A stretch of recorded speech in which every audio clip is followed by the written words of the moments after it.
dia, nono ano, nossa segunda aula de História, nessa quarta semana do mês de setembro. Iniciar, como sempre, fazendo a correção da atividade que foi passada para casa na última aula, segunda-feira, página 17 do nosso livro de atividades.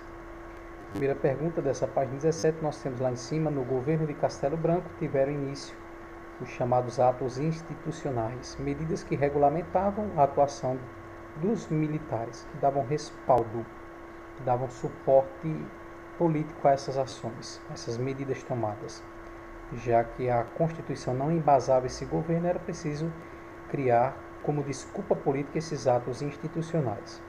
A respeito dos atos institucionais, essas medidas assinala a alternativa que apresenta uma das ações dos atos outorgados durante esse governo.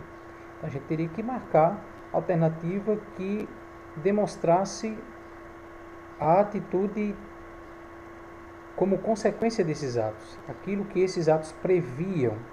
Então, os atos institucionais previam a instituição do pluripartidarismo, plurivários partidos? Não. Os atos institucionais previam a existência apenas de dois partidos, bipartidarismo. Os atos institucionais apresentavam a ação de ampliação dos direitos civis? Não, era o contrário, a limitação, a suspensão desses direitos civis, inclusive a possibilidade de declarar estado de sítio, estado de ameaça no país a qualquer momento.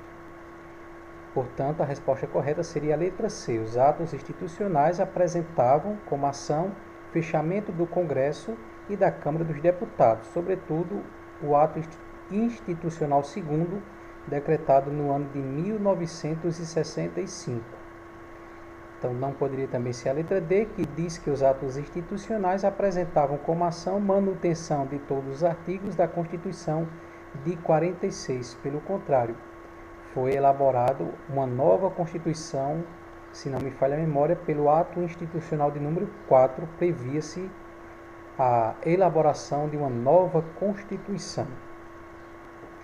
E também não apresentava como ação os atos institucionais a convocação de eleições diretas para presidente. A eleição passava a ser indireta, somente realizada entre os próprios deputados, entre os próprios políticos em Brasília.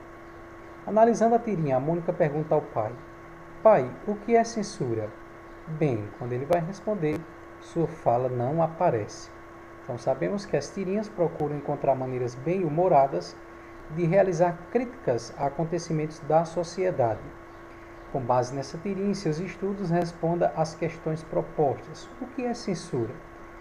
E a gente poderia forçar a mente ou procurar essa definição em um dicionário ou na própria internet. É a ação de controlar qualquer tipo de informação, censurar, vetar, proibir. Letra B. Por que a fala do pai da Mônica aparece ilegível, não conseguimos ler? Porque ela foi censurada. Então, ele está mostrando aí, nessa ironia, com a própria ação, o que seria a censura. A fala não aparece. Letra C. Como a tirinha pode ser relacionada ao período da ditadura? Ela se relaciona porque a censura foi uma das principais medidas adotadas pelo regime militar. A censura é o cerceamento, ou melhor dizendo, o cerceamento, a diminuição da liberdade de expressão dos cidadãos. Então, relaciona-se porque a censura foi utilizada durante o regime militar, bem como a diminuição dos direitos e das liberdades de expressão. Letra D. Quais os principais grupos da sociedade que foram censurados pelos militares? Podemos mencionar na letra D estudantes, trabalhadores, artistas, comunicadores, repórteres, etc. Feita a correção, podemos dar continuidade aí na página 32 do nosso livro didático. Na última aula, nós terminamos vendo o início do governo do Castelo Branco, primeiro general do regime militar, e vimos ali como já no governo de Castelo Branco foram assinados esses atos institucionais que acabamos de responder na questão que foi para casa. A cada nova decretação desses atos, a oposição ia às ruas. gerando assim inúmeros protestos de estudantes, de trabalhadores, operários. No entanto, todos esses movimentos de revolta, de protesto, de passeata, de greve eram reprimidos e tinham como resposta a diminuição da liberdade e do ato de protestar, do ato de contestar, ou seja, aquilo que é próprio da democracia. Democracia é justamente esse governo onde você pode expressar o seu ponto de vista contrário. Foi assinado também, nesse período do governo de Castelo Branco, o acordo entre o Ministério da Educação, o nosso querido MEC, e a USAID, Agência dos Estados Unidos para o Desenvolvimento Internacional. Através desse acordo assinado com essa agência norte-americana e o Ministério Brasileiro de Educação, todo o currículo escolar seria reestruturado, fazendo assim uma criação de um conteúdo programático para as escolas que visava formar a mão de obra operária destinada às indústrias estadunidenses que estavam aqui explorando a mão de obra brasileira, instaladas no Brasil. E aí foi um dos principais movimentos, ou dos motivos, melhor dizendo, para a insatisfação por parte dos estudantes. É justamente o que nós vemos nessa imagem, uma manifestação, uma passeata contra esse acordo. O general Castelo Branco, seu governo deveria se estender até 65, já que ele assume de maneira provisória, no entanto, ele fica aí de 64 até 67. Tudo em nome da segurança nacional, preservando o país, protegendo da instalação de um governo comunista, como acontecera na Rússia, como acontecera em Cuba e como vinha se espalhando naquele contexto de guerra civil. Para vigorar, foi preciso uma nova Constituição que concentrava os poderes na mão do presidente. É o que a gente tem justamente, como eu disse, na correção. Essa medida foi prevista pelo Ato Institucional de número 4, que convocava para a elaboração de uma nova Constituição, já que aqui nós tínhamos, até então, que era a quinta do país, elaborada por Eurico Gaspar Dutra no ano de 46, não dava respaldo a essa forma de governo. Então era preciso mudar toda a lei do Brasil, toda a Constituição. Algumas medidas para tentar conter a crise econômica do general Castelo Branco, algumas medidas dele foram salário diminuídos, setores como a energia elétrica reajustado, possivelmente com aumento. Esses salários passaram a ser ditados na relação do próprio empregado com seu patrão lá na sua empresa. O governo não ditava mais o que seria piso salarial, o que seria teto salarial, o que seria salário mínimo. Essas relações de salário, de pagamento, seriam combinadas entre o próprio patrão e o seu empregado. A gente já deixa aí, já começa a entrever o cenário de exploração que havia, porque prevalece a vontade do empregador, do patrão. Caso o empregado não aceite, com certeza vai ter outro que queira aquele baixo salário. Com isso, muitos sindicatos acabam prejudicados. Esse detalhe é importante, porque a gente vai precisar dele daqui a pouco nas respostas que seguem, nas perguntas, melhor dizendo, que seguem. O país vai se abrir cada vez mais ao investimento de potências estrangeiras, de países estrangeiros, sobretudo, é claro, os Estados Unidos, reduzindo assim os índices de inflação e aos poucos um curto período de prosperidade, embora que para esse crescimento econômico tenhamos que pagar um preço de diminuição de salários, de controle dos sindicatos, de detrimento, ou seja, enfraquecimento das empresas nacionais que não podiam concorrer com as estrangeiras aqui instaladas. Então aí ele tem essas perguntas e pede que a gente marque a incorreta. Atenção. Letra A. O regime civil militar se instalou no Brasil em nome da segurança nacional, conceito frequente entre os países aqui da América Latina nesse período? Sim, é verdade. Letra B. O regime civil militar imposto em 64 dizia-se provisório, porém criou mecanismos legais que permitiram sua permanência no poder até o ano de 85. Também é totalmente verdadeira essa afirmativa.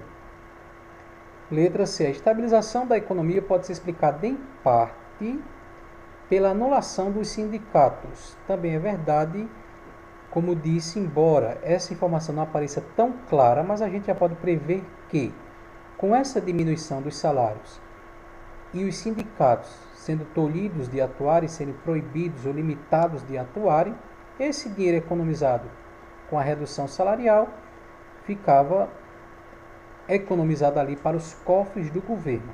Então, de certa maneira, em parte, como diz a pergunta, ajudou na estabilização da economia.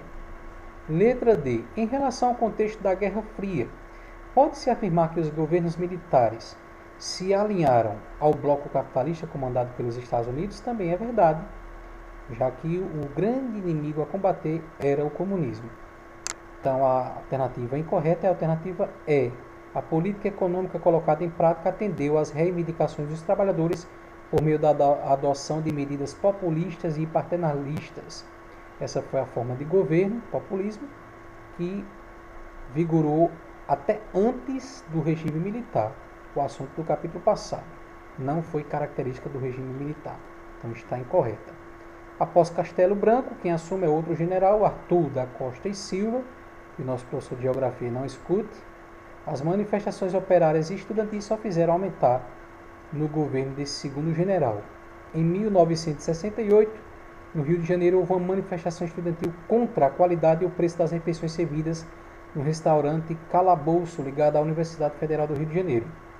Essa manifestação resultou na morte do estudante Edson Luiz, de 17 anos, pela Polícia Militar. Contra a repressão promovida pelo governo, organizaram-se manifestações com ampla adesão popular, como a passeata dos 100 mil no Rio de Janeiro no mês de junho deste ano de 68. É a imagem que nós vemos nessa próxima página 33, a passeata dos 100 mil na cidade do Rio de Janeiro, antiga capital do Brasil. Então, as manifestações e os questionamentos levaram o governo, agora de Arthur Costa e Silva, segundo general no poder, a decretar o AI-5, foi considerado aí o mais radical de todos os atos institucionais. Pelo AI-5, nele estava previsto o fechamento do Congresso, não haveria mais deputados nem senadores, podendo assim o presidente intervir diretamente, nos estados e municípios, suspender todos os direitos, os poucos que ainda haviam, entre eles o direito de habeas corpus, ou seja, o direito de um preso responder em liberdade, confisco dos bens a qualquer momento, pessoas poderiam ter suas casas invadidas, documentos apreendidos, e também decretar o estado de sítio a qualquer momento, estado de ameaça, todos são suspeitos na nação. Nos jornais também houve a perda de direitos e esse esforço de evidenciar, de reclamar contra essa perda de direitos, esse clima de medo que se instalou. E aqui nós vemos um jornal da época, a reprodução de um jornal da época, onde aparecem assim em destaque 3 curiosidades. A primeira delas que diz que mesmo no calor de dezembro, o verão de dezembro, a previsão do tempo, ironicamente, previa, claro, uma crítica, tempo negro, temperatura sufocante. O ar está irrespirável, o país está sendo varrido por fortes ventos, um temporal que só se percebia na política e não no clima atmosférico.